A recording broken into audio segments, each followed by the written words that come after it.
The amazing thing about Super Solitaire is that such a thing even exists for the Super Nintendo. Released in 1994 by Extreme Entertainment Group and developed by Beam Software, Super Solitaire is actually a collection of single-player tabletop card games, including Klondike, you know, the standard solitaire game that anyone who's played the game on Windows is familiar with, Free Cell, Spider, and other games of note. There's different rules and all that, and you have a password system to continue your progress if so desired. You could customize, you know, there's a bunch of options you could customize, and I've got nothing. Really, I've got nothing.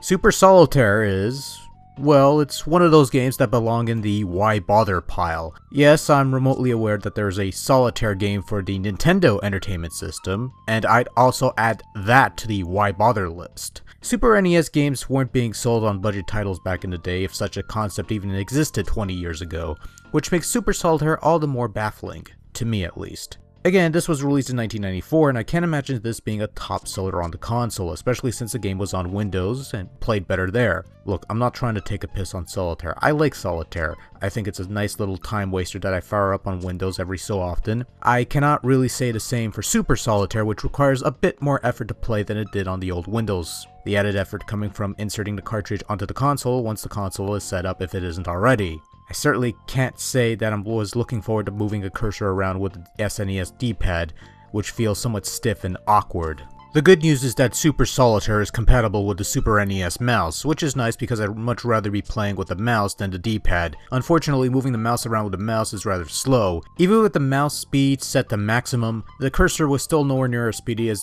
when using the D-pad. I suppose some might consider this a good thing, but I played games with a mouse cursor that moved faster than this, so I don't know. I suppose I'm just used to optical mice these days, and long since forgotten the limitations of the old trackball-based mice. But I seem to remember those being able to move the cursor a bit quicker than this. Whatever, it's nice to have the option, and setting aside the general lack of interest that I'm getting here, Super Solitaire seems like a rather nice compilation of card games. There are several types of card games you could choose to play, and each one has their own set of exhaustive options to customize to your heart's content. And aside from the remarkably stiff D-pad controls or the somewhat sluggish mouse controls, the games seem to work well enough. They do what they're supposed to do. There's nothing wrong with any of it on a technical level, so you cannot say the game sucks or anything, because it really doesn't. It delivers exactly what's on the box, and there's no fault in that regard. Presentation's rather top-notch for a game of this caliber. The cards are rather stylized, and there's different decks to choose from, but you can pretty much make out which cards are what. Kings, deuces, aces, and stuff.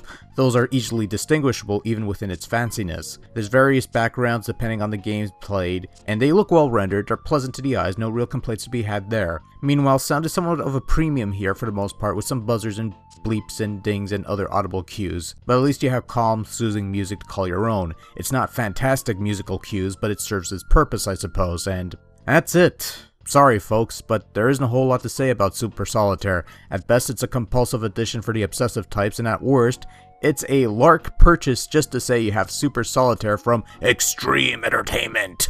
I suppose it works for anyone who loves solitaire card games, but you already have that on Windows, and it works tons better. I got nothing.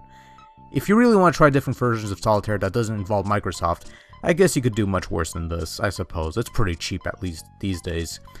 Turns out this isn't for me, but you might get a little more out of it if Windows Solitaire is enough to sate your solitaire needs. Maybe. I don't know.